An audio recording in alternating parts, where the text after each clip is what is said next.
You guys are good to go. Okay. Thank you, Jesse. Good evening. Good evening, everybody. Good to see you all. Hope everybody's been well. Welcome to the December meeting of the Arts, Culture, Education, and Street Life Committee. We are still operating through the internet, at least till the end of December, under the auspices of our borough president. So stay tuned for updates on what's going to be happening next year in terms of our meetings. We have tonight two things on the agenda. If any of you are calling in the future, star 9 to raise your hand and star 6 to unmute. And we are recording, so you'll be able to view this at your leisure on our YouTube channel. We have two items on the agenda, one, the new federal theater, and we also have the Department of Education School Safety Division coming on later on. But first, we do have public session. If there's anybody out there who wishes to speak for 2 minutes on any subject that has to do with arts, culture, education, or street life.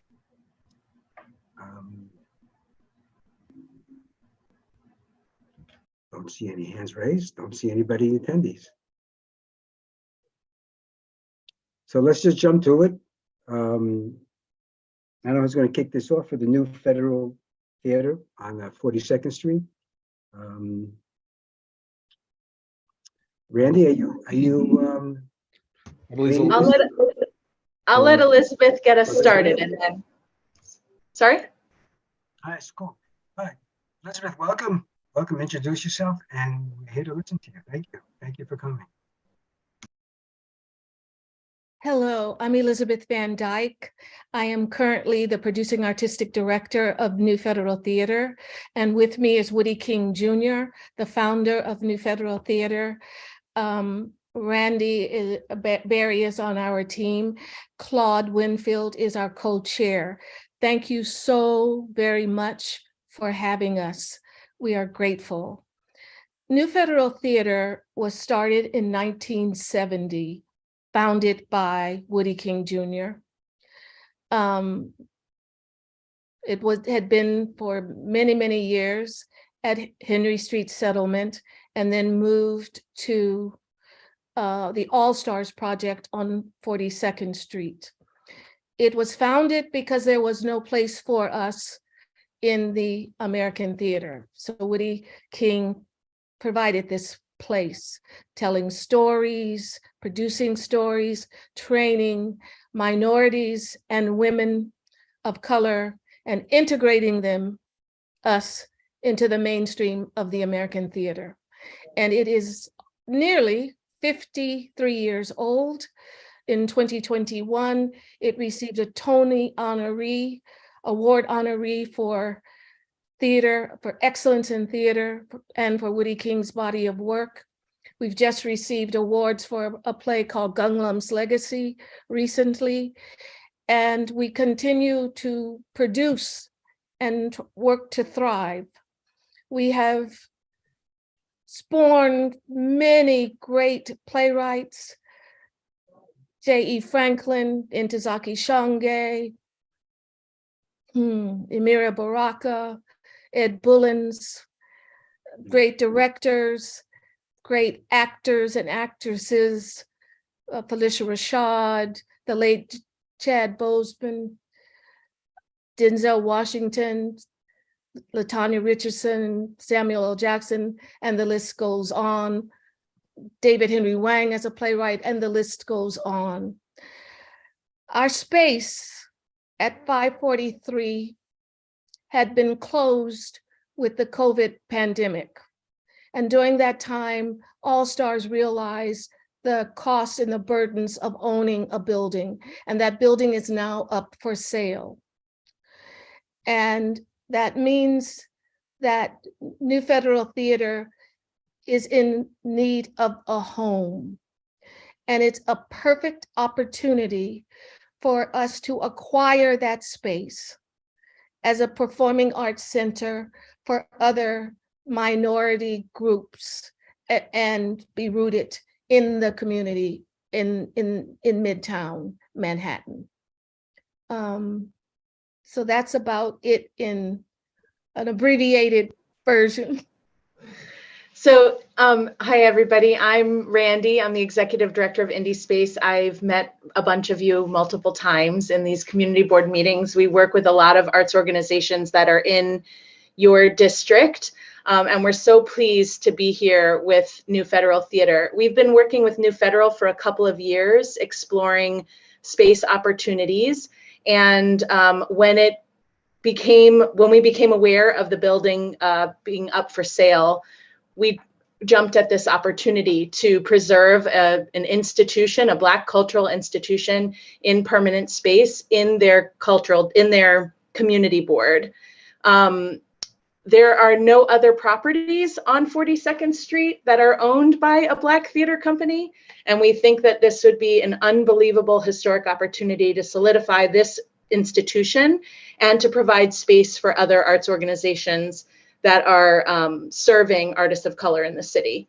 So we've been meeting regularly. We've been talking to everybody that will listen to us about this opportunity.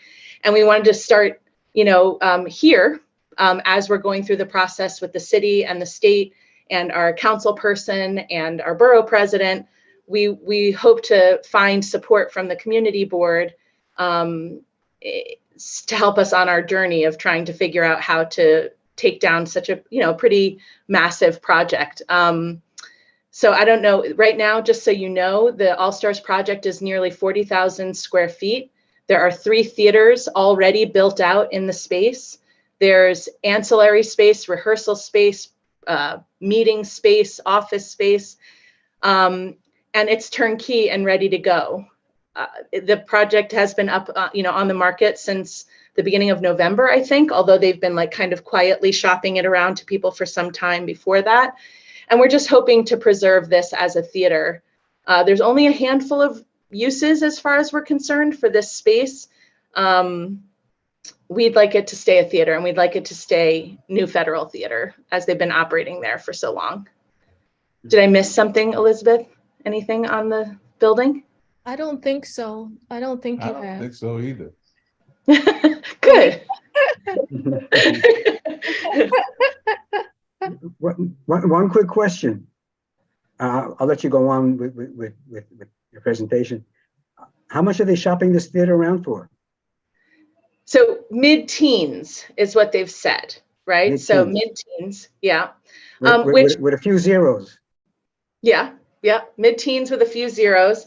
I believe that, offers have started to come in. I think they're probably a little bit lower than they were expecting. But what we also know is that the All-Stars have been a wonderful partner to New Federal for all of the years that they've owned the building. And they would really love to see a like-minded owner. So we believe we really have, because New Federal and All-Stars have been a partner before, and the folks that run New Federal are fans. I think that if we are able to cobble together a decent offer, they'd be really interested in working with, a mission and values-based organization in the space. Do you all know All-Stars and that they're their program? No. No. Would you tell us a little bit about them? Yeah, the All Stars project, and Elizabeth, please jump in, or Woody, please jump in. But the All Stars runs a program for youth, kids of color, to give them opportunities in the city for arts and culture. Is that right, Elizabeth? Yeah. Multiple cities all over. Yeah, all over the United States. They're in Dallas and Chicago and Newark. in Newark. And it was founded by Fred Newman, who's a friend of mine. And Fred asked me to bring New Federal there. And for the last 12 years, we've been operating out of the All Stars project. And we've done at least 20 plays. Yeah. So, the All-Stars are interested in having a like-minded owner. I think they would love to see a theater use going forward. I don't know that that's what's on the table at this point. There could be, offers from a theater. I usually hear about that kind of thing. People come to us a lot, and I haven't heard. I heard of one that there's a column that they can't move, so they passed. But we're really interested in preserving this space as a theater space. There's 3 theaters that we would, stand to lose in the district if it closes or becomes a charter school or some other use, a medical use.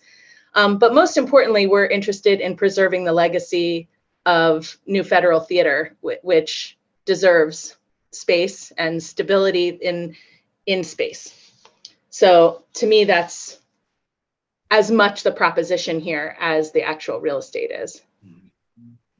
Yeah, no, so it would be quite a loss to the theater group for this. Since we've lost so many theaters going back, Randy, since you've been coming to our meetings. Yeah. But I'm going to turn this over to the committee if they have any questions or comments.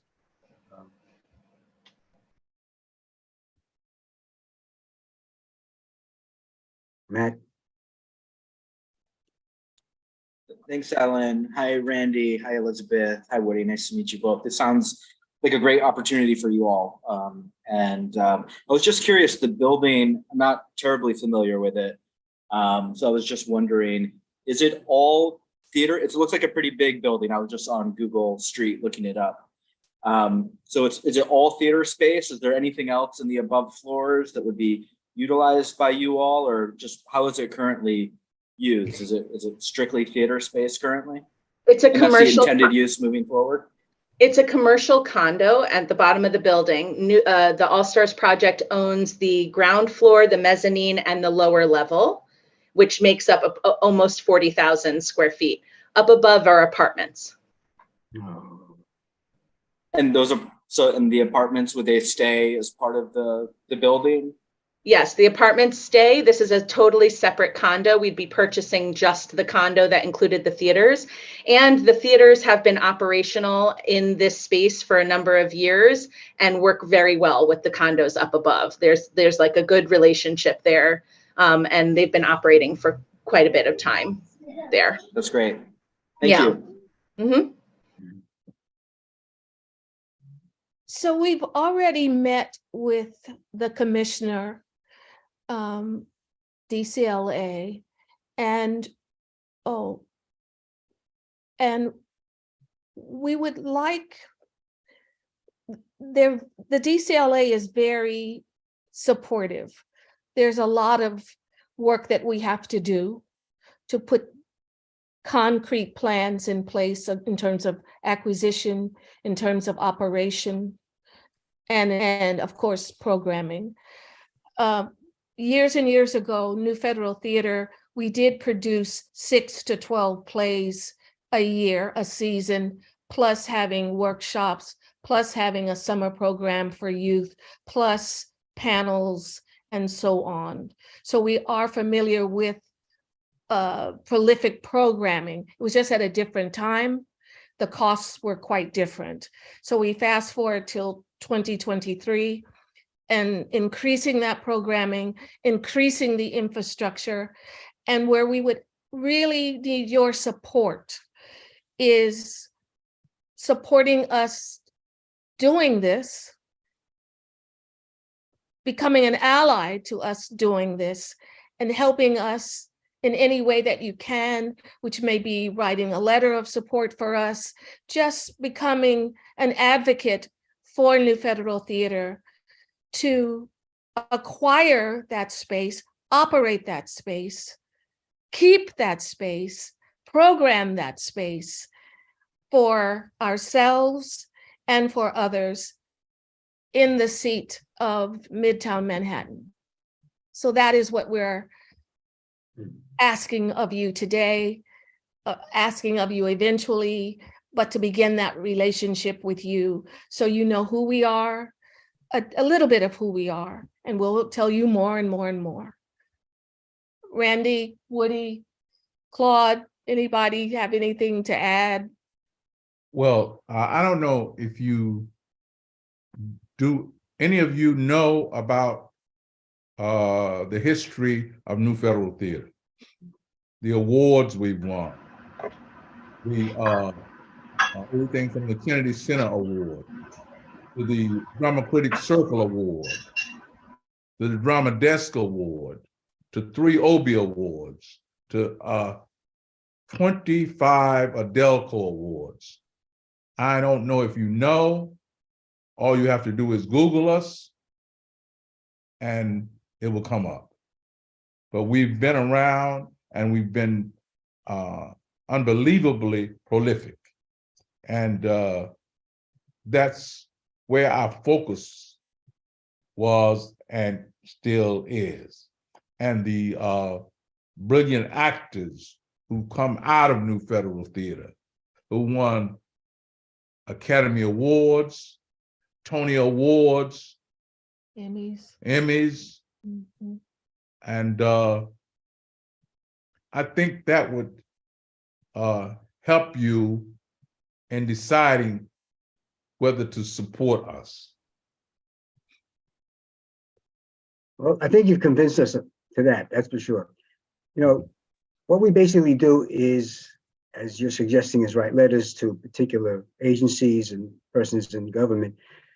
I have a suggestion. You know, I mean, this is a one of a kind of situation. I was thinking perhaps if not to intrude on you, especially now the holidays are coming up, maybe we could do a tour if some folks are interested before we actually, you know, put a letter to paper and, you know, get a real feel for this and, you know, do something a little bit more than, you know, just, you know, do a letter, which do good letters, but you know, I think it would be great. I think it would be great to take a tour of the theater. So perhaps offline we can maybe get some dates that might be suitable for you and for some members of the committee here. And I'd certainly love to see the space. That's for sure. That would be great. And I getting think that would be great. Yeah. And it really shows you what we stand to lose here also, right? Like on top of it being unconscionable for this theater company not to have a permanent home. The loss of 3 theaters, rehearsal space, and office space in the district on 42nd Street is, we can't let it happen. So seeing it in person would be wonderful together. I think it would be great. Can we bring kids? Can we bring small kids along?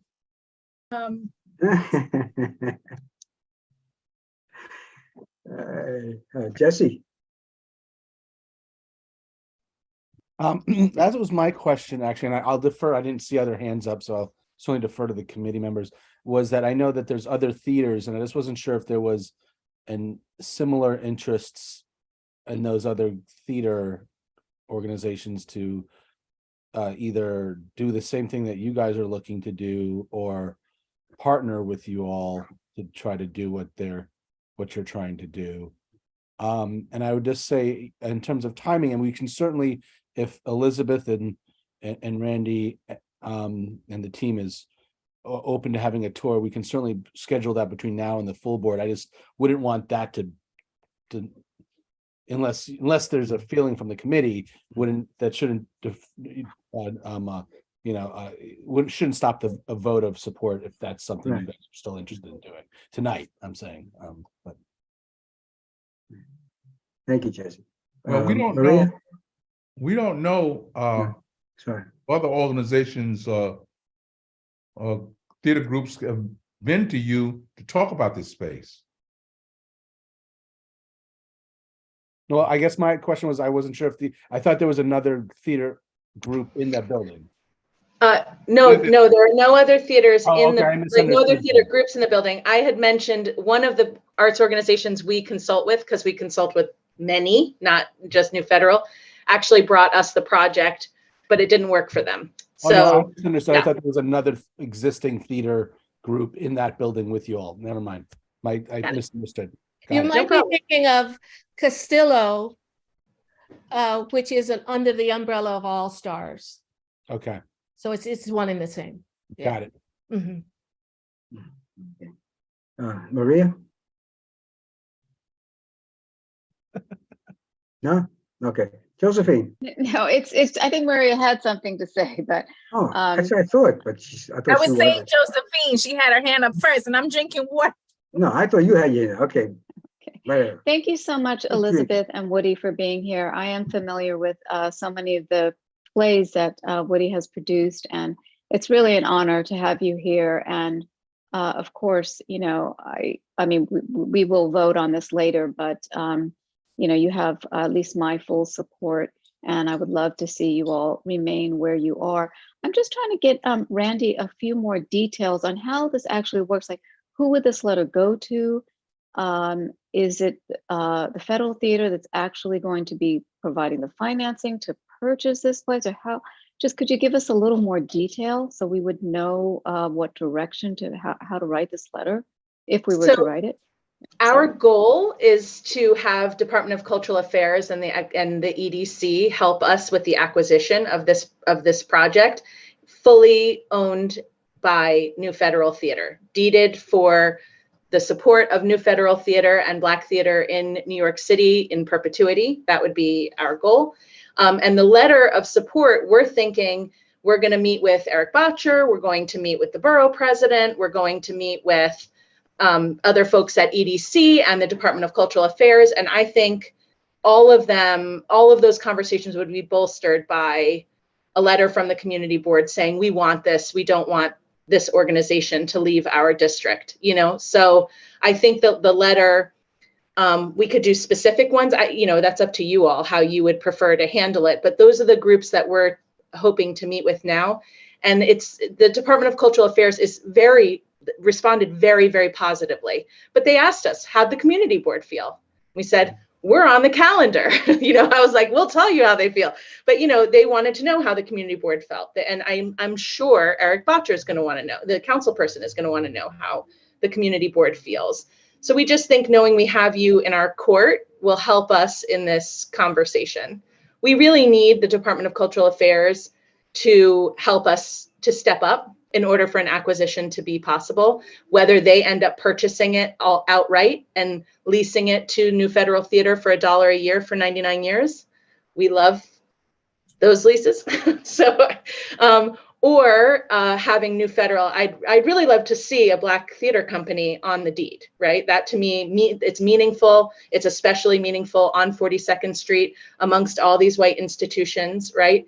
And I think it matters that they own it. But if we can't get that far, then to me, the next step is to ask the city to purchase it and lease it for 99 years if possible. We're going to go at it from every which direction, whatever we need to do in order to preserve this space and this home. That's wonderful. I couldn't agree more. Thank you so much. Thank you. Maria. I was just going to say, if we decided to write a letter of support, I think we could and schedule a visit that's upcoming in the next several weeks. Mm-hmm. Could do that. For the committee. Sure.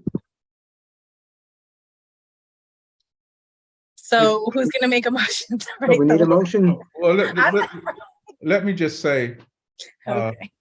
it's handicap accessible, and it has so many possibilities because it's been operating for at least 15 years. And we've been in there at least 10 or 11 years with Fred Newman and the All-Stars. And I think it would be very, very little renovation needed to just move in and start working. Yeah, to me, that's one of the huge benefits, right? Is that it's turnkey, ready to go. It really could go with no renovation if needed. There would be tweaks, right, to make it work better than ever for New Federal Theater.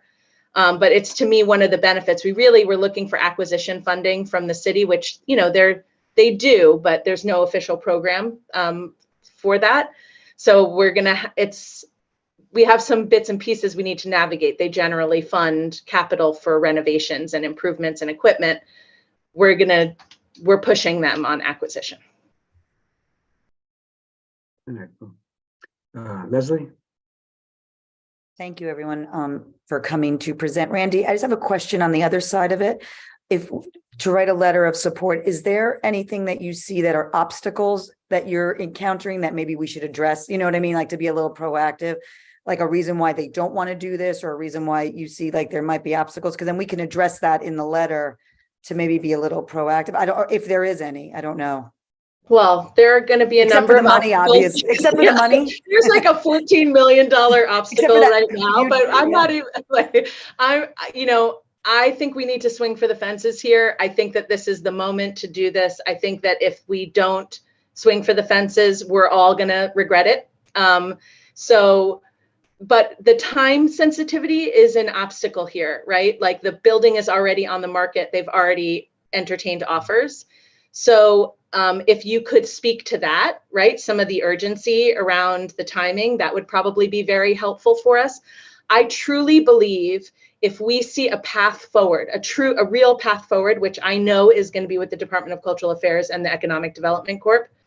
If we see a real path forward here, I believe that we could entice the All-Stars we could buy time from them. I believe that we could put a significant amount of money together or enough at least for them to slow the process down for us. To show that you're serious you're serious in the market. That's exactly right. Maybe okay. But we can't put that money together. I mean, we have prospects for it. We have a lot of prospects for it actually, but it doesn't make sense to put that money together unless we really see a path forward.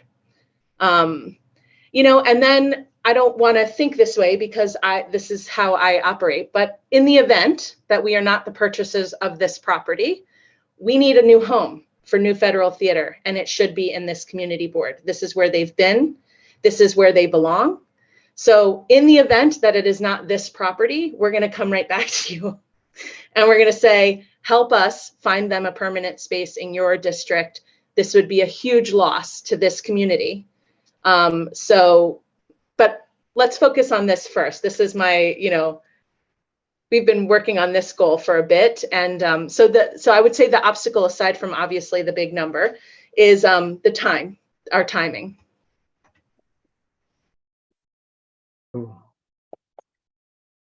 So do we have a motion on the table? Somebody want to make a motion on a letter? I think we Jesse had his hand up. It's okay. It's fine. Who? No, I had my hand up before, but it's fine. We should go ahead with them. Oh. Anybody that would like to make a motion. Okay. I'll make a motion. Okay. I I'll make a second. motion. Yeah, that we write a letter, just understanding the cultural significance, Mhm. and also the importance of the diversity, especially in our arts community. I would also make another point about the time sensitive nature of it, that it can be considered seriously and hopefully quickly. And if anyone else has other points that were coming out of it, I'm sure there are a few more. Josephine, I'm sorry, did you second? Yes. Thank you. Any points anyone wants to bring up at this time? No? We have a vote. Anybody not in favor?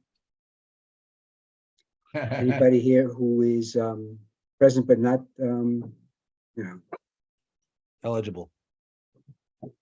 Jesse, is this going to OMB somehow for request any funding for capital?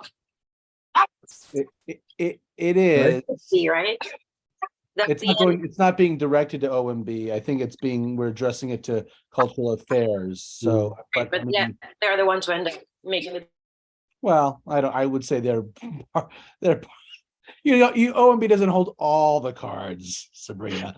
But yes, if you like, they would work, right? DCLA would work with either EDC or OMB. Well, they'll always have to work with OMB. So if you would like to be P&E for this, that's fine. I think she thinks she's frozen. Okay. All right. That passed. I'll consider that Sabrina P&E. Okay. Well, thank you. So just real quickly, Elizabeth and Woody, just so you all know, and Randy, right, so this was voted on tonight. It will be drafted between now and our full board in the first week in January, and that will be then voted on in the first week in January. The letter will come out shortly after that. Thank you. And I can be in touch with you all about setting up a time that would work for at least a core group of the committee members here to do a tour. Great. Thank you so much. So this letter would go to DCLA, to Eric, and to Mark? Yes, everybody. Oh, Well, yeah. Well, okay. yes. If that's the group that we think that should go to, then we can do it. And I can certainly circle back if there's a new person that we need to think about. Yeah. We'll send you a draft. There'll be we post the drafts a week in advance, and maybe obviously if Leslie and I think Josephina made the motion and seconded it, they'll probably be working on that, if my understanding. I can't write it, Jesse, but I'm sorry if someone else Ivana wants just to. did. Okay. I'm No, this is Alright. really important. I mean, I can start it and, Go for it. Mhm. you know, with some of Tamara's input and Leslie's input, I'm sure we can knock this out. Yeah. That'd be great. We'll send you a draft, and obviously if there's something that we need to, you guys can let us know if there's something we're missing, a fact that we're missing.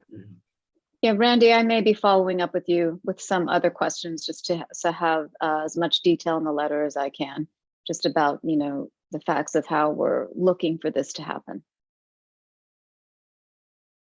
And Josephine, it's Tamara. I'm totally happy to help. I'm a huge fan of New Federal, Great. and it's so freaking essential. So happy to be supportive. Thanks so much, Tamara. Okay. Super. Well, thank you. Thank you all. Okay. Thank you so much. Good luck. So appreciate you. Happy holidays. Have a Thank you, safe thank and you, healthy thank you. holiday. Thank Thank you. you Happy for having holidays. us. See you again soon, I'm sure. Thank you. Hey, Claude. Bye. Hey, Claude. Yes. I just want to say hello. And Okay. happy holidays. Oh, okay. Okay, go.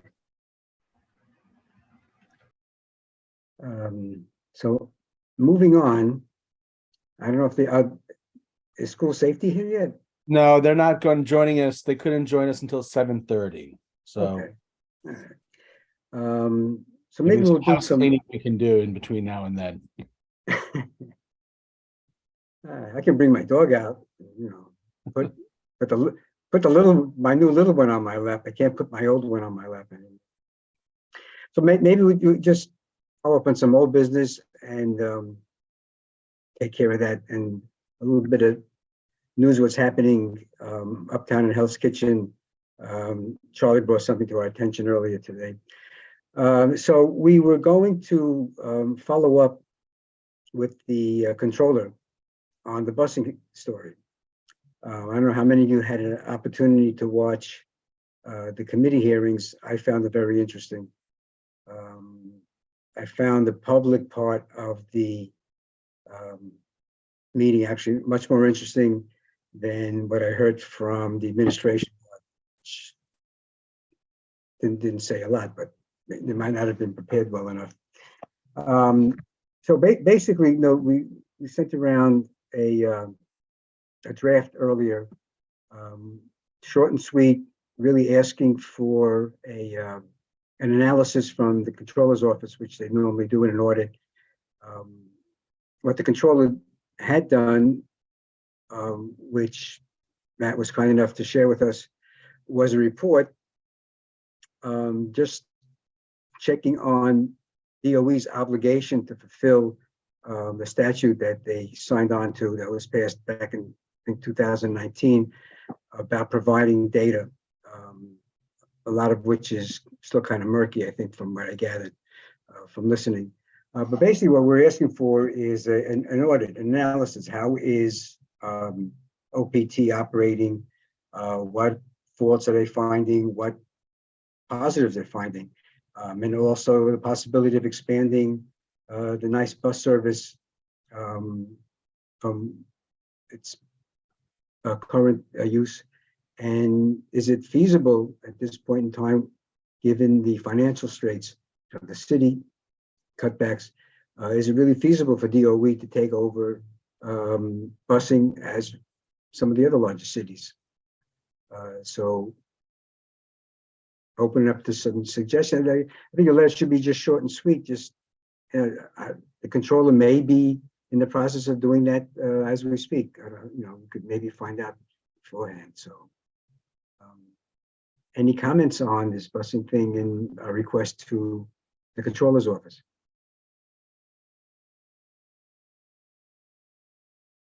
All right. I do have a revised edition of that letter mentioning the committee hearing, so I'll just pass that around later tonight or tomorrow. And if there's any, we're trying to keep it to a one-page, just bullet points in terms of what we experienced earlier with our two meetings, and if there's anything particular that you heard that might be of interest. Obviously, the controller, I'm sure, is very well aware of what's happening with busing in the city. So I don't think we need to inundate them with a lot of that stuff. Just maybe make the request as strong as possible for the benefit of our kids and students. Matt. Hey, Alan. Yeah, I'm happy to look forward to taking a look at the revised letter. So when we asked, I just want to get just a little clarity on the problem that we're looking to address. And if the letter sort of clarifies this, that's fine. I'm happy to look at it. But given that there were some very specific district issues with busing, I'm wondering, have we identified because I know that there's various vendors, and I'm wondering have those vendors been identified, and have there been chronic issues with those vendors on those routes? Because when I was listening to the hearing, it sounded like there were some very good ones. And I know that there was this nonprofit organization that I think Kit had been mentioning in some previous conversations, and Councilmember Ressler brought up a company, I think it was called Nice Bus. I'm not sure if that was the same nonprofit organization, but he spoke at the hearing saying, let's use this. They are doing a stand-up job. They're innovating. They seem to be doing a good job. How can we get them to do more routes? And if that is sort of the angle that we're taking this, if that's the ask, do we need to look at data very sort of on the local level here in the district? What's actually happening on the ground? What's working? I guess my worry is, right, if we send a letter to the controller's office about bus data, it's going to be a lot of information, which they may not do. I don't know, because they issue audits. They're not really doing data analysis.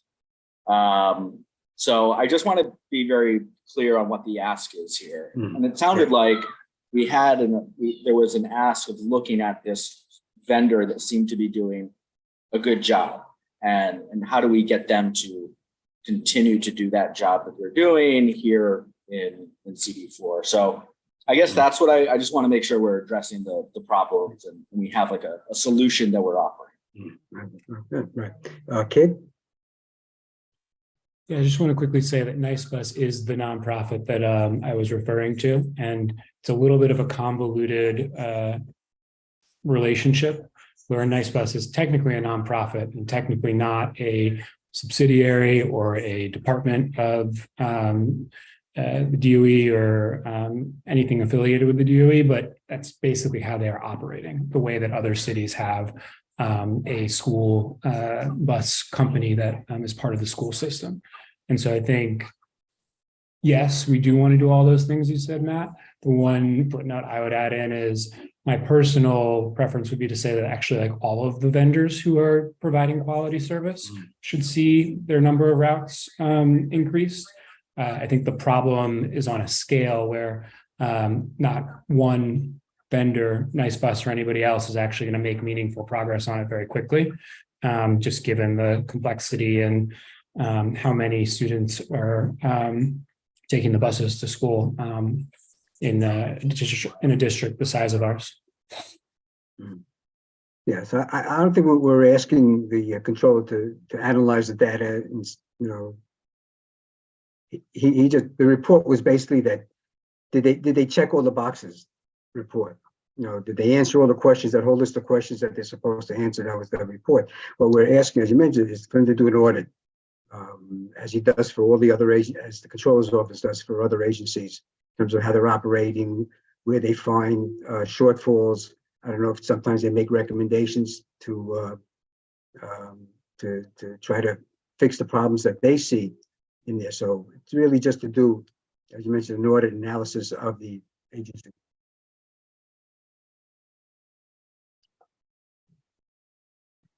All right, so we'll get that out. Okay. Charlie noticed something today. Sent us a photo of something going on in Hell's Kitchen. Charlie.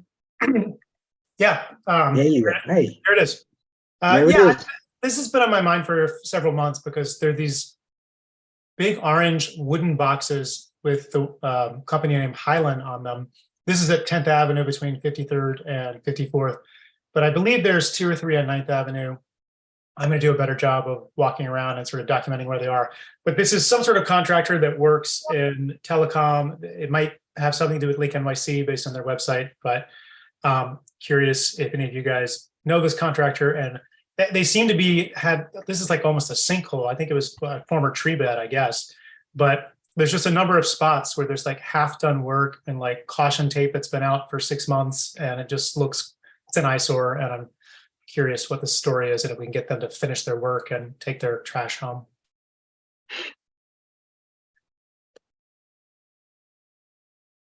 Well, I can just jump in before. I mean, I was talking to Charlie before and Alan. So Charlie's going to send me some more locations. We'll track it down on our end, and at least in an intergovernmental agency kind of relationship. But I don't know. I'm not familiar with them as a company that does what they do. I don't know, Matt, if it rings any bells for you. No, I'm not familiar with that. It doesn't ring any bells. Yeah. No, Highland operates all over the city. I mean, they've been here. Usually when there's new buildings going up, you see them in the ground, but Highland's been around for a long time. Sometimes things get a little screwy in terms of when they leave, that lights go out from time to time after they've left. But anyway. Well, as I mentioned, Jesse, I'll document some more of these and send them your way. Yeah. We'll work on it. We'll definitely get it. All right. So we've got a few more minutes to burn until DOE, school safety, shows up. Anybody have anything on their minds around ACES or Leslie? I might as well jump in. Why not? All right. I was going to send you guys this offline, but I was hoping, and maybe Kit and Alan, you can kind of think about it. If we can, on upcoming agenda items, we could think about more. Maybe I know there's a few topics. I know we talked about school, not we, but formally talked about school programming, and one was LGBTQ lesson plans. One was putting in environmental offerings at different schools. And I know we talked about this should be done, our school should be teaching this. I wonder if we can talk to DOE on things of that nature. And I don't know what would come out of it, how our committee would go. But if we could ask about those specific topics, and I'm sure there are more topics too, but I know those are a few that always comes up every year or so about if it's on the lesson plan for DOE and what age do they start. Kit, you want to jump in on that? Yes, I apologize that everyone's going to have to listen to Magic School Bus rides again in the background. Our child care solution has COVID. So I think those are important topics, Leslie. And I think, as long as Jesse agrees that this is in bounds, we can invite DOE to let us know who's the right person or people to potentially engage with around them. I think one thing that I'll say from my personal experience working in and with schools in the DOE is we might need to approach it more from like a teacher training and curriculum development lens. The way that the contracts are set up for teachers and for principals DOE can't really mandate what's in a lesson plan or even that a lesson plan is submitted.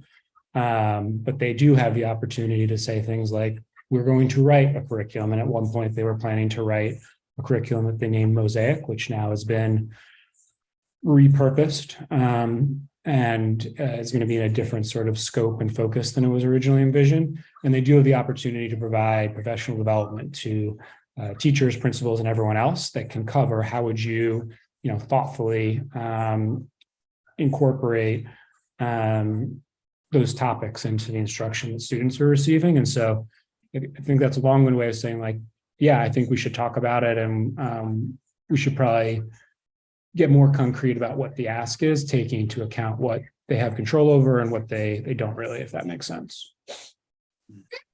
No, I think that would be great if we can at least ask, because I know it comes up like, our school should be teaching or at least introducing kids to, environmental education or LGBTQ education, especially where we live in our district. And I know it's not district specific, but I thank you, Kit, for that. I just jump onto that. I think that's fine. I think if we ask DOE to come and we have a set of questions for them to answer, however we frame them, I think that is the most effective way. My experience with DOE is they really kind of need to be able to be told what we want them to present on, and they will certainly come with information. I don't know, maybe it won't always be as thorough as we want it to be, but so we certainly can do that. I mean, I'm not saying that we can get DOE every month, but let's just say if there is a series of, topics or buckets that we want to hear from DOE on, we give them a few weeks, we give them maybe a month in advance to they certainly can come. So that's the only prerequisite I would ask, is that if that's something specific, if there's some specific programming, we make those specific requests. Or they're sent to me and I will send them on to DOE. And I think just building on what Jesse said, I think it would be good to hear from our superintendent on this. There's been a lot of, not a lot of, but there has been some pushback in terms of the cultural responsive teaching, which I don't know, is under the Mosaic. I don't know what they're calling it now. And I think that would fall under that umbrella, but I'm not sure. So it would be interesting to hear from him what they're already doing in terms of, what they're reading. He actually is doing something very interesting now. He has a book club, and that he's, they invite, anybody can join it through the CEC, basically, is how the word's been getting out. But so he's kind of doing his own sort of, since parents were pushing back and say, well, why do we need to know where, Sally comes from or whatever, he's saying, no, this actually is important. It's part of the learning process, is getting to know each other, So he started his own book club. And I haven't had a chance to join, but I certainly am going to. But I think it would be really interesting to have him come and speak about this issue and, other ways that he's dealing with it and trying to bring more parents along. Thank you, Josephine. And you know what, like Kit and Alan and Josephine, I understand, like I threw out environment and LGBTQ, and I'm sure those are two very different, how people would approach those very, very differently, obviously. But we always say when we talk about recycling or we talk about something like, well, they have to start early. We have to, it's a teaching, like where does this go? And I was wondering if we can kind of open up that conversation. And I don't even know, Jesse, if it might even be WPE, I don't know, but I would think this would be a natural point. No, I think it's fine. I'm just saying in terms of let's just say, for example, we want them to come in January, right? On this topic, we need to get them, not every question we'll ask them that night, but let's say 4 or 5 solid baseline questions that we would like them to present, specifically present on. And and we get to that to them earlier, just for example, for like tonight, this took about a month and change to get them organized around school safety. And so, it's just, that's how it works, at least for us. And so, yeah, if you want to work on that in the next couple of weeks, then we can certainly try to aim the next week, I guess, just because the holidays, and try to get folks in January. but we'll see. Yeah, and even an update on the mosaic, as Kit said, as Kit mentioned, program. Very quickly on Mosaic, I don't know if it's changed again, but the last thing that I heard is its new focus is going to be more of like a middle school social studies curriculum rather than a larger number of grade levels, number of subjects, scope that I think potentially at one point in its many iterations was being discussed as.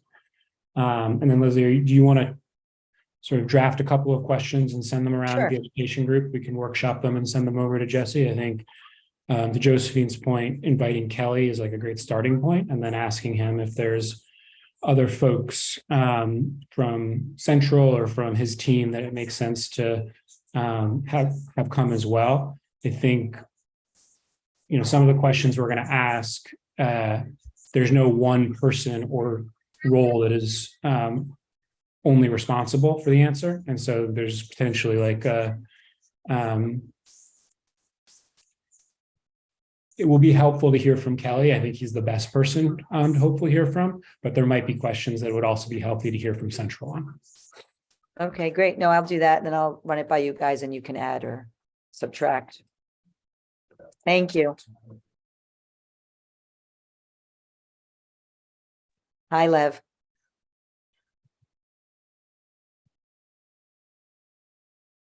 Thank you. So,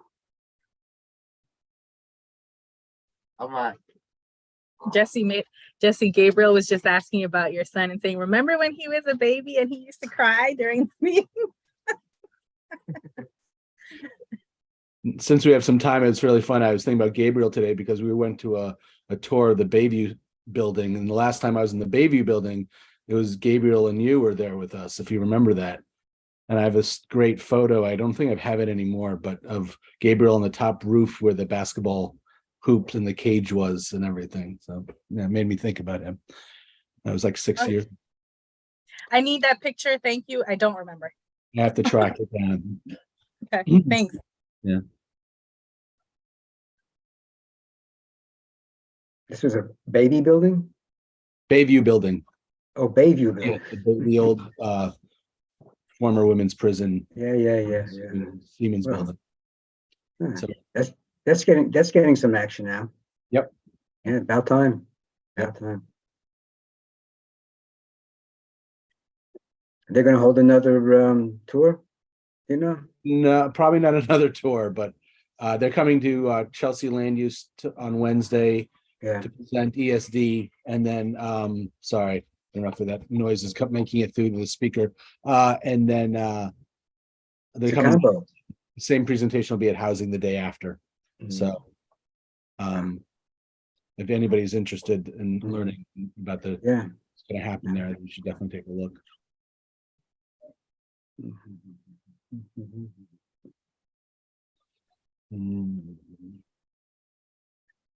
I think this would be a good time, right? If Alan was right, if there's anybody that wants to talking about what they want to see in the next few months.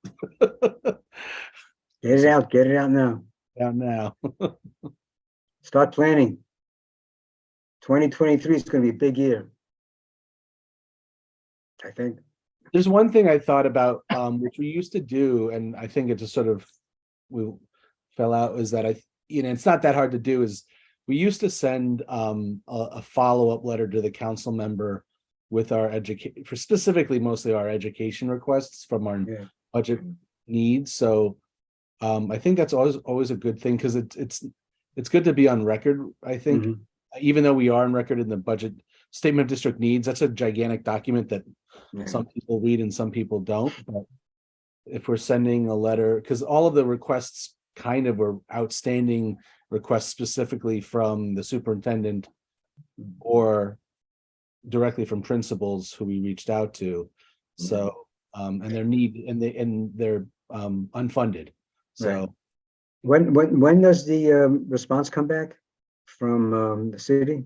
When the preliminary budget is released, so it's probably February.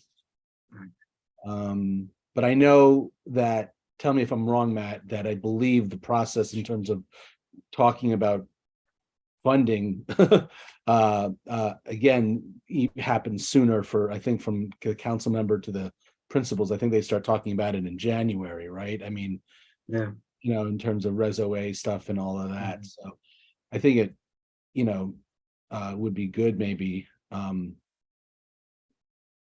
to do that, just so we're on direct record about, the specific requests, and it simply could just be bullet points and pulling it from the statement of district needs that we have submitted already. I'm happy to work on that with somebody if someone wants to write that. Yeah. No, I was actually thinking that this whole budget situation for education at least needs to start earlier. As you mentioned, because the principals start probably in January. And just to know who's getting what, or who's asking what, and what the council member is planning on doing for who, and what the borough president office is planning on doing for what school. And what we should be asking for in terms of either fixing the schools, or maybe programming in the schools or something. Because as I look at what we have not been getting from DOE, is all the technical stuff that we asked for, computers and all of that stuff is coming from the electeds basically. So if you need to think about what we're asking for going forward, maybe start a little bit earlier with the principals. I just want to highlight that Nyanya Okezi is from DOE is here. So gotcha. Okay. Night. Kit? We can, I think, probably pivot to DOE, and then there's still time. I have one quick suggestion for something we could try to do early next year. And it looks like Maria has signed up as well. Okay. All righty.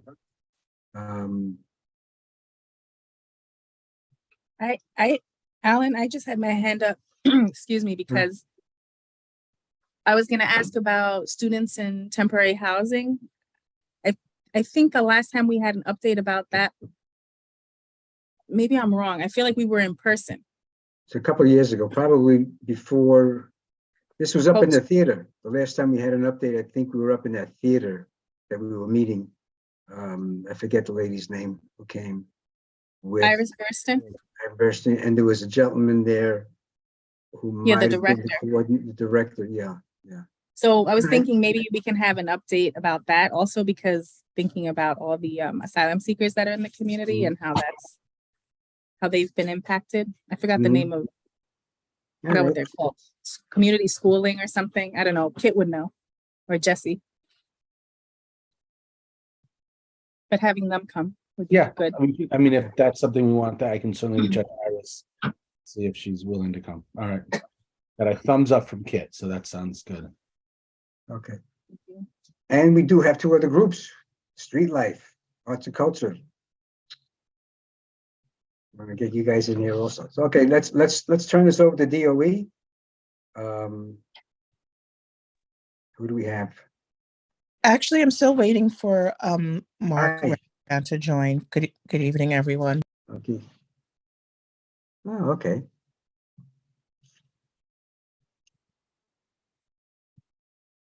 Kit, did you have a suggestion? You had something for next year? Yeah, I think an update on students in temporary housing is a great idea. I also would love to get SCA back and just revisit with them. How are they thinking about school construction in our district? We're slated for a couple of things, but the district has significantly declined in enrollment and maybe thinking differently in the coming years about its facilities plans. And so it'd be helpful to just re-engage with them. Okay. Good evening, folks. Good evening. How are you? Okay, good. Good. So. And I am on. This is Mark Rampersant. I'm on. Good evening, Mark. Oh, hi, Mark. I'm sorry. You had your name. You're not Gina, huh? Oh, why is Gina's name coming under my name? What's this business about? Must be something going on over there. I think what happened was I added all three of you, and she must have forwarded her link to you. So Oh, okay. All right. Well, I'm certainly not Gina, as you can see. You know, You're Mark, huh? I am Mark Rampersant. I'll change that. You go ahead and keep on talking. I will Yep. up. All right. Yeah. Yep. The floor is yours, Mr. Mark.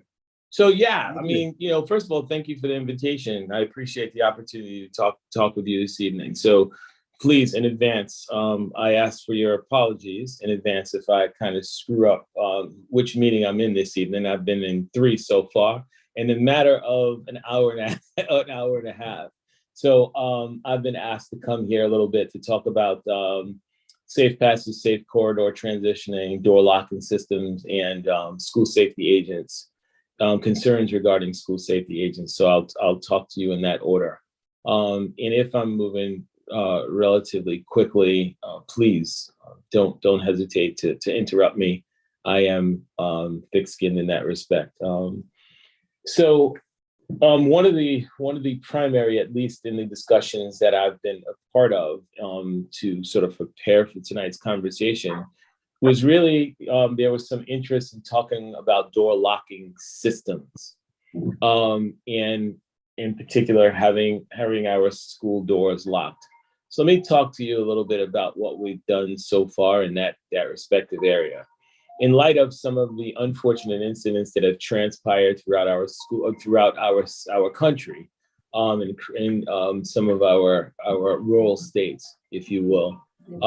There has been a lot of conversation around the question of door locking and a request to have our front doors locked.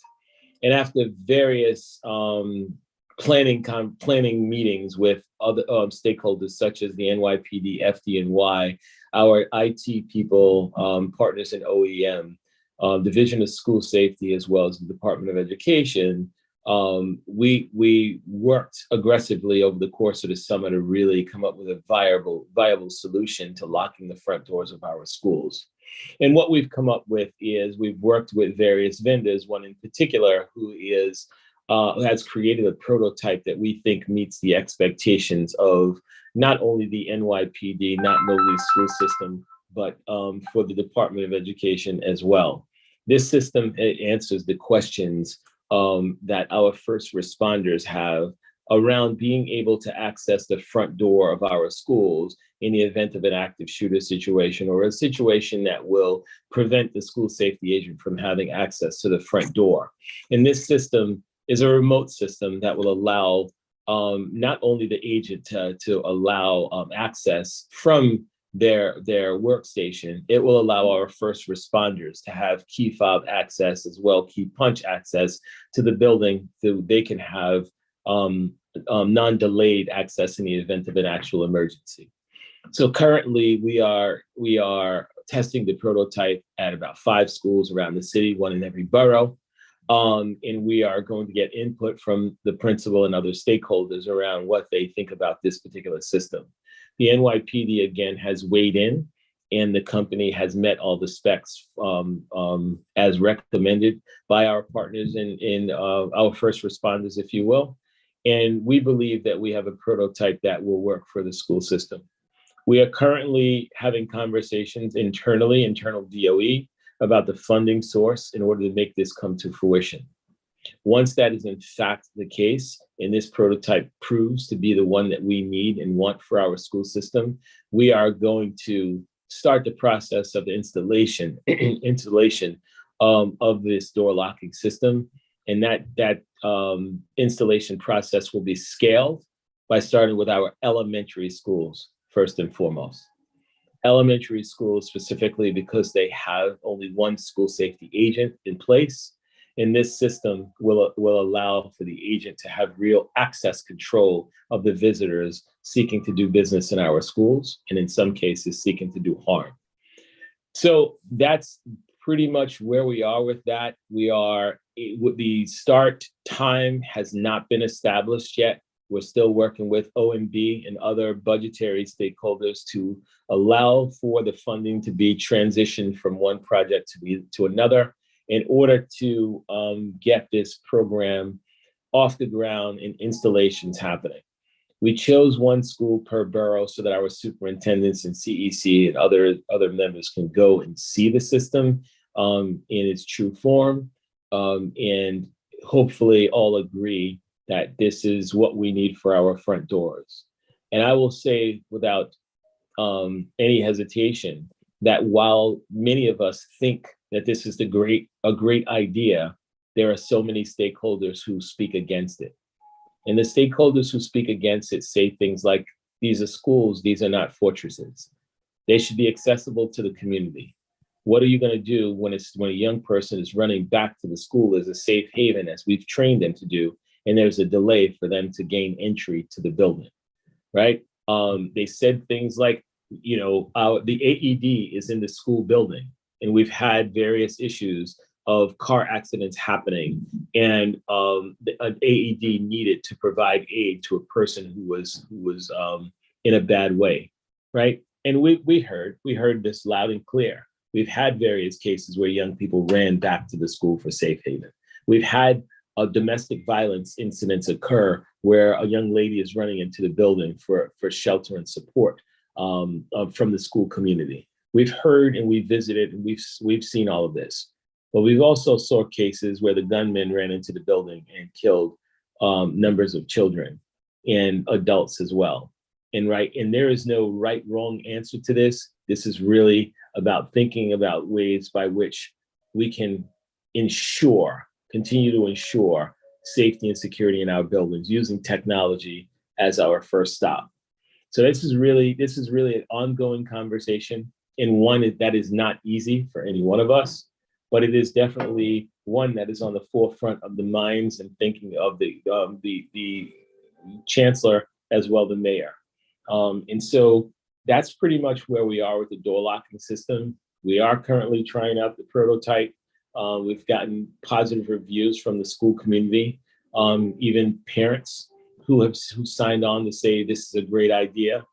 We had a very unfortunate incident out in Queens, and you probably read about it in the newspaper, where a principal and a school safety agent had to take the guy down who was just released from a institution and was on some kind of medication when he walked into the school building.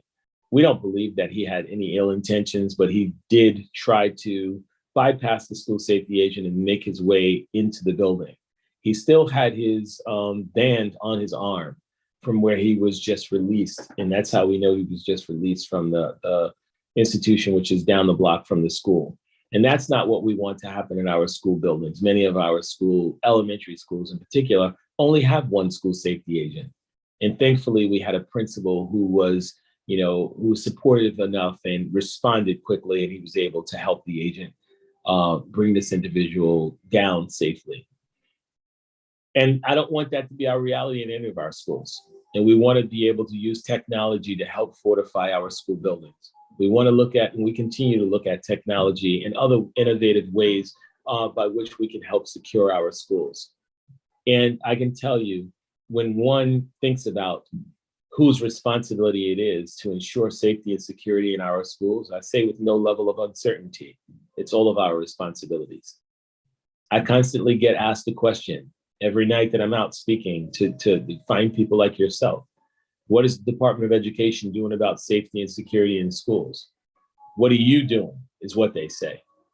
And I respond back as respectfully as I possibly can.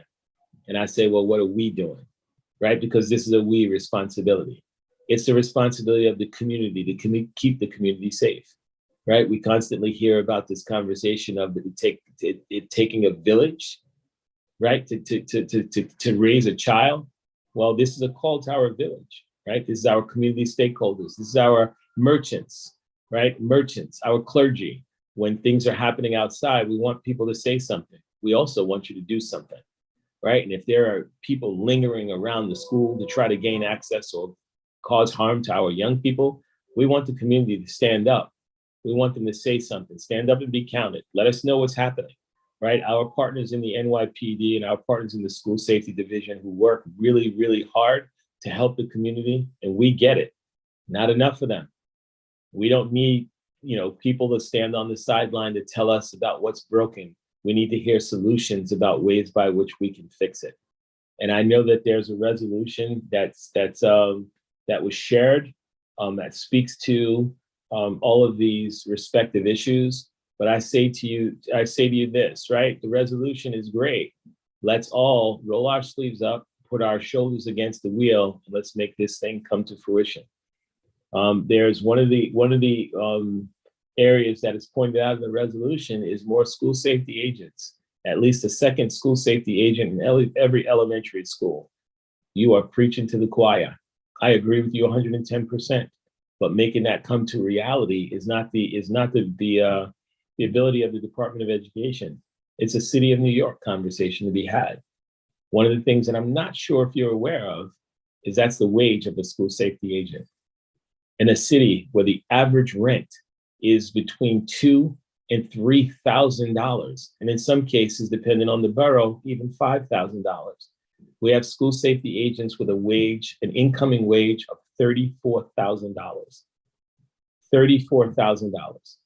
If you think about that in the scheme of things, there's not a lot you can do and not a lot of places you can live on a salary of $34,000. And school safety agents are running out the door. They're running out the door, and getting school safety agents to just keep the job is becoming more and more difficult. Right now, it started with 150 school safety agents. They're down to about 112 in the academy currently, because a number of agents on the third day resigned when they found out that the salary that was posted was actually the salary. I learned that today when I was at the police academy. And so when we say more school safety agents, well, there's a whole host of naysayers who stand on the other side of this conversation, who say things like defund the police and get the police out of schools, right? They continue to refer to school safety agents as the police in our schools, and they want them out. They want them out. And usually those are people who don't work in schools, because principals and young people, other educators are saying we need more. Our agents are pillars in our school community. They keep our young people safe. They help provide the emotional support for our young people as well, by providing them a safe place just to have a conversation. And safety and security in school is encompassed by all of the personnel in the school who are providing the service. Yes, we absolutely need more school safety agents, but what are we going to do in the meantime? What are we going to do in the meantime to keep our schools safe? We're all going to put our shoulders to the wheel, and we're going to work collaboratively to keep our young people safe. And what does that look like? That looks like conversations that start at the front door. That looks like no student being invisible. When I say invisible, that means no young person eats alone. That means having conversations when young people look like they're having a bad day, so that we can learn what's really troubling them. That means inviting our parents into the school and let them see what the school community is doing to keep young people safe. That means continuing to have collaborative conversations, and not only have conversations when things are going bad, but when things are going good, let's celebrate that as well. But let's talk about the ways by which the village shows up for the village. Listen, the conversation of more school safety agents is one that we agree with 110%. But that's a conversation that starts at City Hall. It's a conversation that starts with our OMB. That's a conversation that starts with the police department, who will tell you with no level of uncertainty, they need more school safety agents. I mean, to get 200 school safety agents, you have to have a class of about 400 in order to get 200, right? And I don't mean in the literal sense, but I mean, you will never graduate to 250 that's in the 250 class, because they tap out. They tap out with the salary. The latest thing is the salary. It was COVID before, it was the mandates on the shots, it was all those things, but now it's the salary. And the school safety division is also competing with other city agencies, including themselves. The school safety agents are NYPD employees, civilian NYPD employees. But the average school safety agent is coming into the academy is between 21 and 29 years old. What does that mean? That means that they're eligible to transition to become a police officer. And if I'm going to go and do this kind of work and I'm young enough to do it, guess what? I'm taking the police exam and I'm going to transition right into. So some of those school safety agents that are in the academy right now are on track to become police officers. So what literally happens is they graduate from school safety and then they walk down the hall and they sign their paperwork of intent.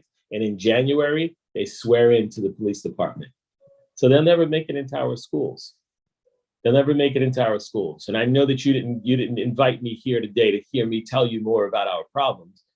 You invited me here today to talk to you a little bit about solutions. Well, the solutions conversation, while it starts here, it ends somewhere else. We need your support. We need your voice to be heard as well. We need you to talk with the mayor. We need you to talk to our local elected officials to talk about the different ways by which we can get those numbers up. School safety agents. I am not here advocating and I'm not here on any soapbox. I'm not representing any union, but I am saying to you this. I talk with school safety agents every day. I talk to hierarchy every day and they're saying things like, please, please help us. And I'm saying to them, please, please help us. I get calls from principals. I get calls from parent advocates every single day, all day long. We need another agent at PS 35. We need another agent at PS 11. We need another agent at PS 64. And I go to school safety agent and I say, I need an agent at those schools. And they say things like, where do you want me to get them from, Mark? Here's our entire roster. And they've done it in every borough. Here's the entire roster. Tell us where you want us to take the agent from. We'll be happy to do that. At the same time, we're asking the school safety division to have mobile scanners around the city because more students than ever before are carrying weapons to protect themselves as they transition to and from school. And one of the asks in your writings is about transitioning and safe passage corridors. Safe passage corridors. So the NYPD has identified various corridors where they consider for safe passage. Our problem is many. Yes. You said it'd be okay to interrupt. Please, please. I'm the district manager. And I'm not, and I don't know. Maybe if I'm unaware of this, I'm assuming some of the other folks are unaware of this. I'm not really clear what you're referencing as a resolution, because unless there's something that I missed that maybe another member of my committee is aware of, but I'm not sure what the resolution is that you're referencing. Yeah, we got some things sent to my office. I don't have it in my care, right? It's a school safety resolution and continued support of school safety. From community board comes from community education council district 2. Oh, okay. So that's a community education council. So not from the community board 4 directly, and not from. No. Okay. Just so it represents the area. Just so you understand, Mark. I mean, we're not connected to that, or I mean, we have a lot of people that attend both meetings or are involved. Yeah. We're a different body, so we have not made that. We have not formally, I don't believe formally supported any of that resolution. But anyway, I just wanted to clarify that and say, in case other members of this committee were confused as to what we were talking about. If I could just throw in a tiny bit more context on where our questions did come from, Mark. We met at this point 18 months, 2 years ago with the superintendent of District 2. A number of the principals, and one of their top priorities was more security cameras. It was one of the things that we, for a couple of years, have put into our budget requests. And some buildings have gotten funding for those. Some buildings have been approved for being sort of in the queue for those. And so we were hoping to better understand, how does a decision get made about which buildings get cameras, and we understand that might not be an opportunity to get everyone cameras as quickly as we'd ideally like, but we didn't have visibility into who was getting them faster and why not, if that makes sense. Yeah, in the community board 4, which districts do you represent? 2 is one of the districts, yeah? 2 is actually the only district. We are within 2 entirely, and our neighborhoods are Chelsea, and then Hell's Kitchen or Clinton. And so we're sort of a small slice of two since it's got such a large, weirdly shaped geography. Which is good, right? Because 89% of the school buildings in this district either have cameras or are on track to have cameras installed, right? There's about 11% of the school buildings that are being considered for future projects, right? So the work is happening in this particular district as it relates to the installation of cameras. Our goal is to have every one of our schools in New York City that are eligible for cameras to have cameras installed in the next few years. The process with cameras is it's just not over the weekend, that's much more difficult work. And one would argue, well, I got my Ring system done over the weekend and I got 4 cameras in my house or my place, right? Well, those are wireless systems. Our camera systems are wired systems, and not only wired, but they're piping that goes with it as well. And this is the way by which we are going in order to protect ourselves from the outside getting in, if you will, right? And so our IPDVS system is pretty sophisticated, especially in this day and age, and it takes a period of time to cover some of the schools the size of some of the schools that you probably visit on a regular basis. But then, like I said, 89% of the schools in the District 2 area either have cameras or are on track or in the process of having cameras installed. And 11% of the schools will be considered in the next capital plan. And so we hear you loud and clear, and we're working really aggressively to get cameras into school as well as to get these door locking systems, because we realize that all of these are systems that are going to help us fortify our schools and keep them safe. And cameras is only as good as the people who are operating them. I'll say that 1,000,000 times over, but they are an added security. Depending on how many cameras, that's as many eyes as you have throughout the building. And so we have continued the process. We would be much further along than we are, but we had a pandemic. And, the pandemic really interrupted the progress for everything. And even after the pandemic, after returning back to school, we were not able to start the project of cameras until OMB gave us the go-ahead.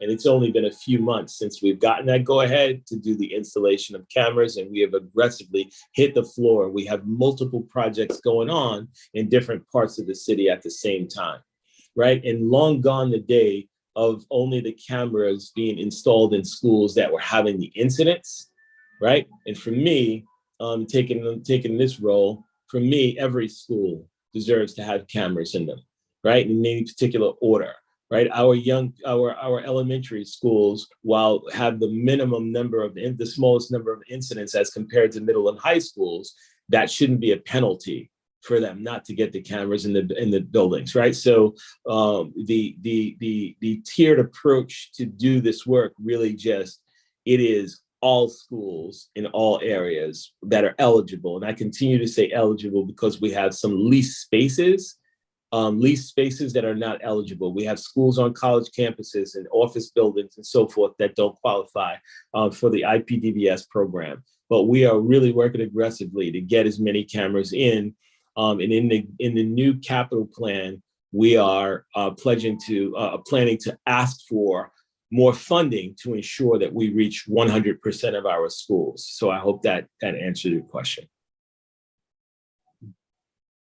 Super helpful. And I don't know, Alan, there were other things, or if other folks have questions. I think part of what we heard from principals and the SCA was the SCA doesn't actually say what the order of installation is going to be. That's something that comes from your team.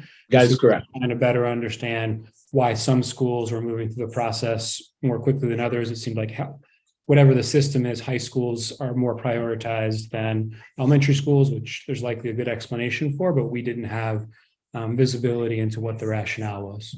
Yeah, there was a real rationale behind high schools because they had the most activity, the largest number of students, and the most incidents were occurring in our high schools, right? And for years, that has been the priority, and that has been the thinking of some others, right? And And after real conversation with our partners and other stakeholders, police department and otherwise, we thought fitting to have every school have cameras, right? I don't care what your incidents are, cameras are helpful. Cameras are also helpful for the community, right? We're entering in conversation with the DA's office and others because so many things are happening outside in close proximity to schools.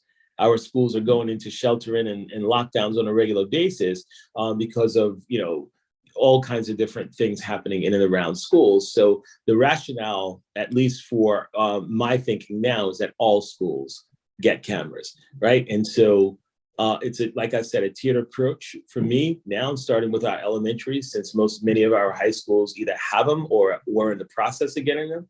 I actually stopped some high schools from getting their upgrades, if you will, because I think that upgrades are great, but what about the schools that don't have any cameras? So that's where my focus is. My focus is getting cameras in schools where they don't exist. And I get it. My staff are on my back about outdated equipment, cameras that are blurry, and all of those things. But for schools that have zero cameras and zero, right, they will never get to that place. So my focus now is to really get cameras in schools, and we are hitting all boroughs at the same time. So it's a slow process, but a process nevertheless. And I'm sorry, I don't have a better answer about timeline. Okay. Thank you, Mark. We have another question for you from Leslie. Thank you. And thank you for coming. You touched upon, which I didn't realize was going to be part of the discussion tonight, but I don't know if we are going to do a full discussion on this, but school safety agents, which I think we should have a comprehensive, robust discussion on school safety agents that I don't believe our CB has weighed in on officially yet. Jesse, correct me if I'm wrong. So it was interesting. The DOE's perspective on it is very interesting, and I think maybe we should talk about it as a committee. Guys, I don't know if you planned that for tonight, but are we talking? Are we? What was it? Yeah. Mm-hmm. Sorry. Yeah, I think we did want to speak a little bit about. We did. Okay. Safety agents, how they're trained, how they get assigned. Yeah. Processing, that sort of thing. Sure. All right. So let's touch on that a little bit, Alan. Is that Alan? Am I saying that right? Yes, sir. Alan, who do you look like? Why am I stuck? Like you look like somebody really famous. I used to be famous. You used to be famous? You remember me when I was famous, and I'm not famous anymore. That's what happened. Okay. All right. Well, I'm sorry to take us off course, people. This was just really bothering me. All right. So, Alan, you said some of the things like deployment, right? You said something about training, and there was a third thing. What was the third thing, Alan? You got me there. Was it hiring? Was it something? Was it? Well, that's a good one. All right. So, yeah. So let's talk about that, right? So the Department of Education really doesn't have any real input in the deployment, hiring, and training of the school safety agents. The school safety agents go through a 17-week rigorous training that ranges from learning about the law, verbal judo, learning about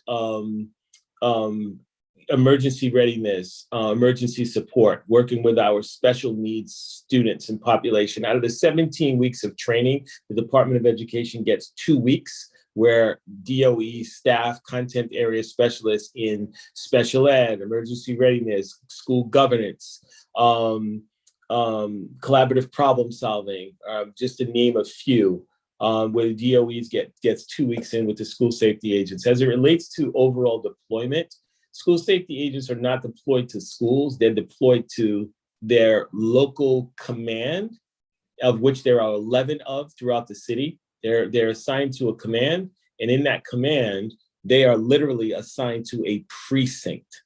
They're assigned to a precinct. So we assign schools based on district, but school safety agents are assigned to a precinct. So what that means is a school safety agent who's assigned to PS 42 in the 32nd district, that means that school safety agent can literally be moved around to any precinct any school within that precinct.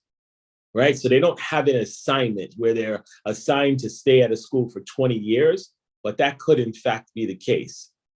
They assign them to schools within the precinct so that they're able to move an agent in the event that another school needs that support. So if an elementary school that only has one school safety agent, that agent calls out, they pull from the closest school with more than one school safety agent in the building to support that school. And each one of they're called borough commands. The borough command has their own rank structure, ranging from the commanding officer down to the level 3, who is considered the first line supervision for the uniformed agents in the school. And those school safety aides, that level 3 has a cluster of schools, but if they're in a high school, they have that main building that they're responsible for. That deployment, after 17 weeks of training, school safety agents are deployed to their borough command, and the borough command then disseminates the agents out to the respective precincts, then to the schools. So that deployment process doesn't really happen with the input of the Department of Education. However, if there are schools that are in need of school safety agents, we get that information by way of the borough safety director, of which there are 10 of throughout the city, and they're responsible for technical assistance for all of our schools within the districts, and those are all DOE employees. Those DOE employees, borough safety directors, work with respective borough commanders, and they work on deployment. And deployment, literally, for the police department is based on the need, based on the size of the school, the enrollment in the school, the activity in the school, close proximity to areas that may not be favorable to a school, whether or not the school is a scanning school versus a non-scanning school, whether it's a standalone school or it has a D75 shared with a high school, shared with a charter school, shared with an elementary school. Those are all the things that they consider when they start to do deployment into schools, right? Prior to the pandemic, there were more agents than they knew what to do with, in some senses of the word. And that number allowed them to deploy multiple agents. In some cases, there were upwards of 25 school safety agents in a building, depending on the size of that building and so forth, and the activity in that building. Again, scanning schools, multiple entrances, all of those things are considered when they're doing deployment to schools. As it relates to training, 17 weeks of training for school safety agents done by the police department at the police academy. And afterwards, they graduate at one police plaza, and then they get deployed to their borough commands and then deployed to their precincts. The hiring process is done by the police department. School safety agents is a civil service job, a testing job, and they get called from the list, interviewed by school safety agents ranging from the level of level 3 to supervision. And before they decide to, allow them to go through the 17-week training, prior to, they go through a rigorous background check by the police department, fingerprinting, and so forth. The principal is not the supervisor for the school safety agent, and they really don't have daily supervision or direction for school safety agents, but principals work in collaboration with the level 3, who is the first line supervisor for the school safety agent. Obviously, you know that they're a union position. Local 237 is their union, and we work collaboratively with them on due process. And the reason why it's so easy to move a school safety out of a school if there is a complaint against a school safety agent is simply because agents are not assigned to schools, they're assigned to precincts.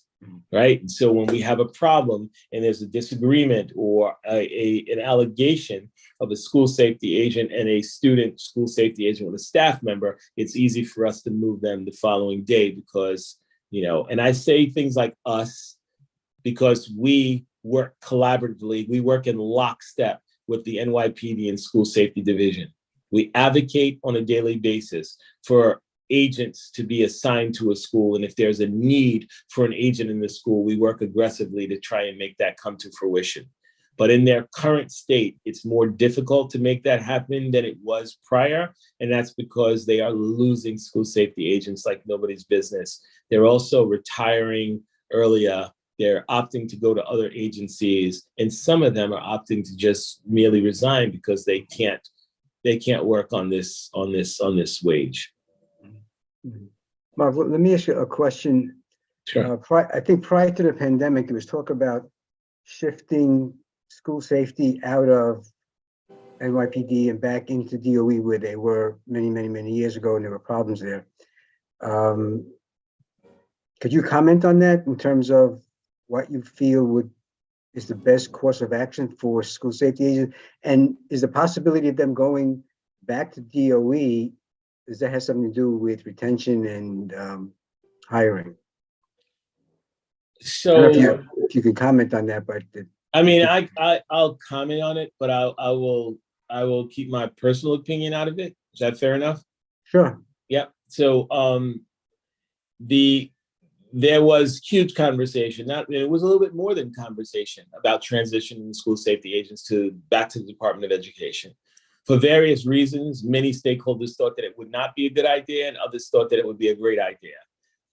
The school safety agents are the only employees in the school building that the principal doesn't supervise or rate, right? And so we have an external agency coming in to provide a service, and some of that service could be bad service, and the principal has really no input in rating the person providing said service or their performance as a whole. So prior administrations, city council and others thought it was fitting to have the principal have greater oversight or the Department of Education have greater oversight as a whole.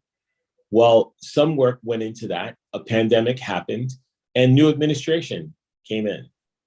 The mayor was adamant when he walked through the front door that he thought that the agents it would benefit the Department of Education more to have the school safety agents continue to be supervised by the police department than having them in the Department of Education, which is an education, right, component, and the law enforcement component they thought was necessary to remain under the purview of the police department. I don't have an opinion on that either way. The working relationship is still just as strong, and all of our needs in the Department of Education is met with the exception of direct daily supervision of the school safety agents. And one would argue that that is a huge non-negotiable, but it has been in existence since 1997 or so, 7 or 8. And I don't see it changing paths. I think that the middle ground would be to have principals have some input as it relates to rating school safety agents, and that can come in many different forms. But as the union argued, school safety agents are employees of the NYPD and they're already rated by the NYPD. My argument is that they spend more time in a school building than they actually do with their NYPD supervision. So that's my 2 cents on that. Thank you. Thank you very much. Leslie? I don't have a question about the topic necessarily, but Mr. Ramperson, I was wondering are you asking us for a letter of support or some sort of support for school safety agents? I know you were talking, or no, is that not what you're, what is the, I'm just curious. I am saying that if you see that there's a problem, exercise your voice to help fix the problem. And I say that respectfully, right? Well, and when I say that, what I'm saying is, you are telling us about a problem that we already know exists, and we are working aggressively to find a resolution to that problem. And some of that is us talking or our talking to elected officials and other stakeholders. I say to you that you have that same access. And if you feel like more school safety agents are warranted, then those are the conversations you should be having with our elected officials and others who make those decisions. I'm not, soliciting any endorsement or anything like that. Again, the school safety agents are NYPD employees. We talk to them on a regular basis to think about ways by which we can help them with recruitment and other things like that. I'd say as a board, you can have your voices heard as well. I hope that's clear. A little cryptic, but well, intentionally cryptic, but you get it. I know you get it. I definitely get it. I understand where you're coming from and reading between the lines. I just I didn't know if that's what the discussion was tonight, or if our chairs, I mean, we can definitely go into a conversation about that, but I don't know if that's where our chairs want to go. I wasn't sure. That's a good question. I don't know. A lot of information, a lot of nuanced information. I don't think I was even prepared to hear as much as I did. Now I was looking through the manual that you provided, 13-page manual. And when you think of school safety agents here in New York, you think of stuff going on, inside of schools, outside of schools, kids, hassling each other and that sort of thing. And I think when you first started the conversation, I got the sense that we were training more for what's happening around the country in terms of shootings and that stuff, which when it does happen, it's unfortunate it does happen. You kind of think that somehow New York City, stuff goes on in the schools, but it hasn't gotten to that. So I was looking at this and I was a little bit surprised by how much emphasis was being put on what the schools need to do when there is a situation. I was impressed with the manual that you sent out. So I just wanted to say that, but I don't know if we need to write a letter. I mean, we could. I don't know where to start with it. It's a big topic, and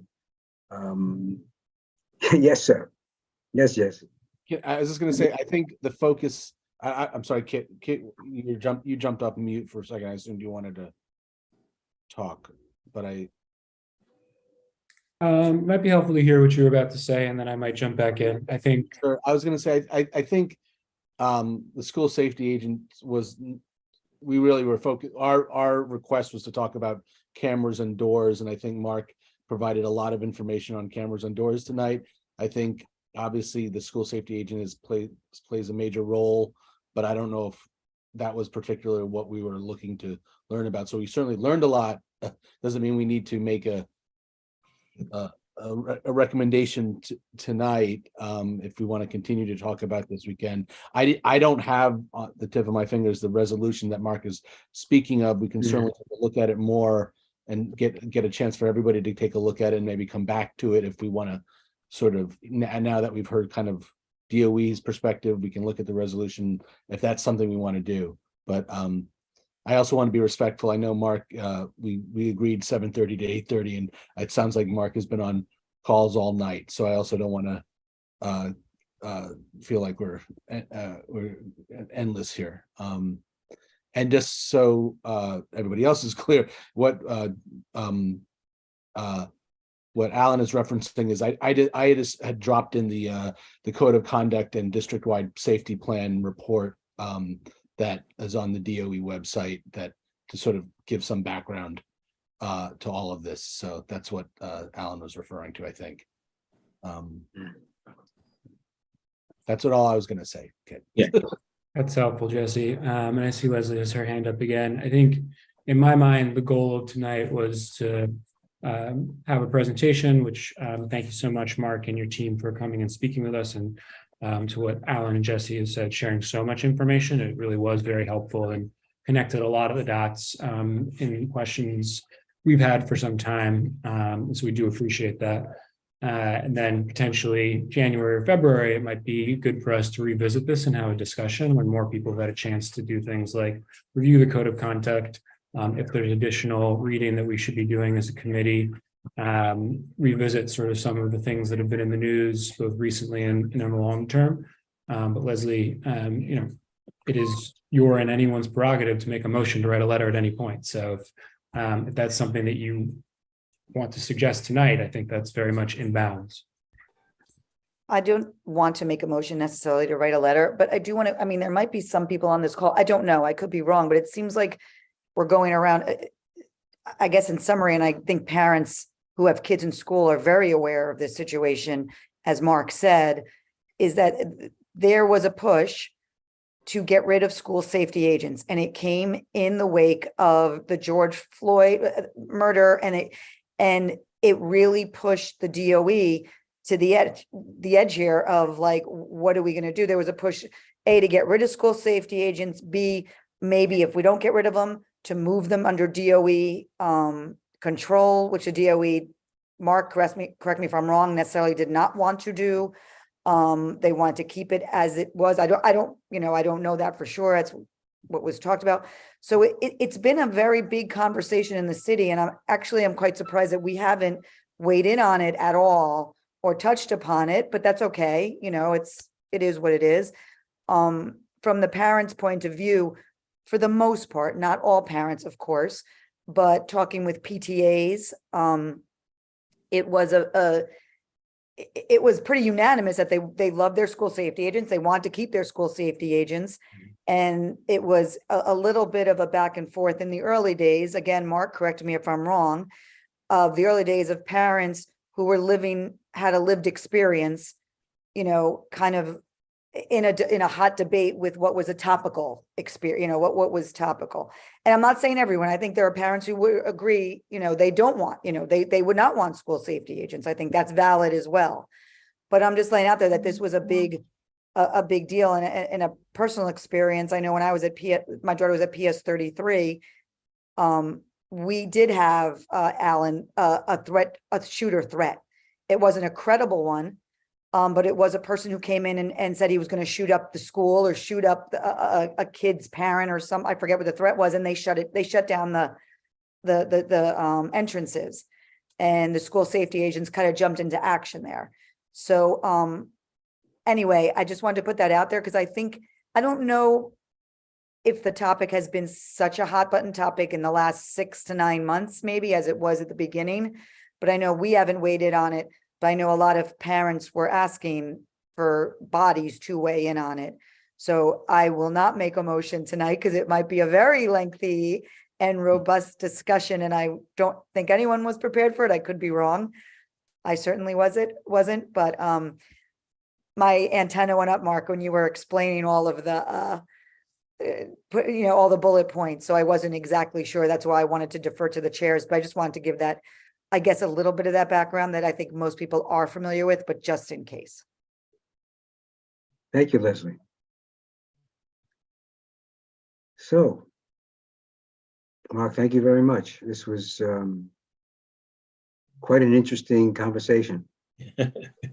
Well, thank you. And I say eye-opener.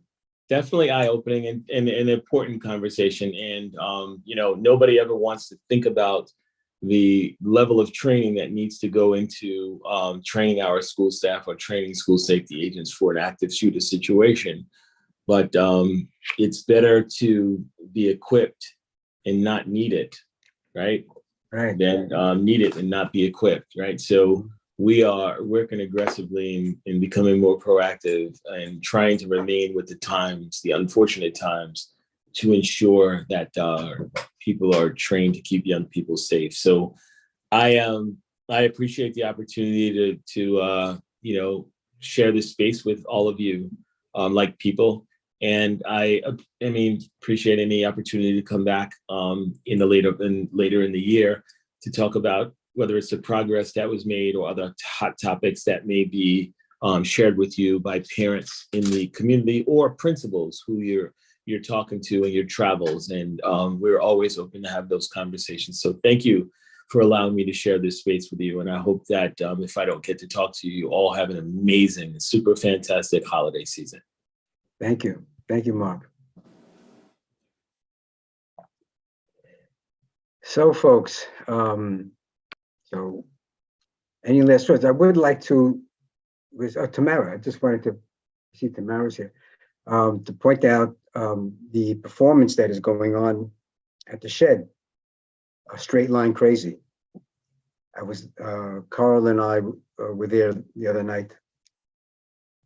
An amazing play. I don't know if you want to speak on it a little bit. You just, I'm sure everybody's well aware of it. I don't know if there's any tickets left, but if there are, you got to see it. You got to see it. I think we're pretty much sold out, but maybe we could do some standbys in case anyone doesn't come. It's basically looking at Robert Moses. It's like a 2-act play where he was sort of fighting for the work out on Long Island to sort of do beaches, and how he was sort of taking property from some really wealthy people, a fight that he ultimately won, and then to one he didn't, obviously, when he was trying to sort of build basically a highway down Fifth Avenue, cut through Washington Square Park and connect to Canal Street. So really powerful piece. It's been doing really well. And I will say, you know, we had a obviously new federal theater as the sector comes back or is trying to come back into this pandemic. It is really hard in the cultural sector. You see all these articles like, our audience is coming back, are they not? So I will say it does feel good to have a show that people are coming to see, because that isn't the case across the board, and certainly not for all the programming that we're doing there. It's one look at what gentrification and sort of looking at housing, and we will have another show that's going to be announced, I think, next week. Misty also sort of looking at it, but in a UK context.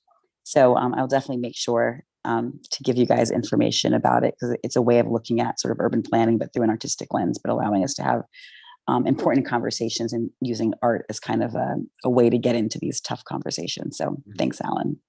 Pleasure. Okay, anybody last words for this year?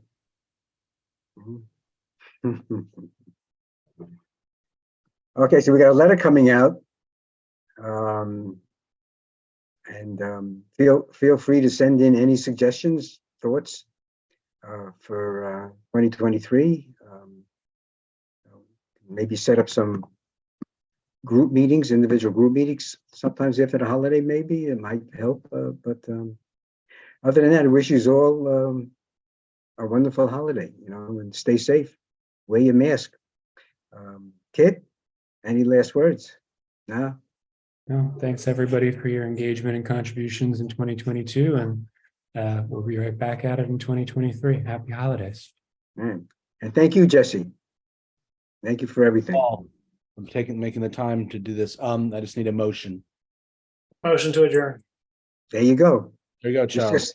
Just got to say the word. Happy holidays, everybody. Happy holiday. Feel good. Happy holidays. Bye, everyone. Happy holidays.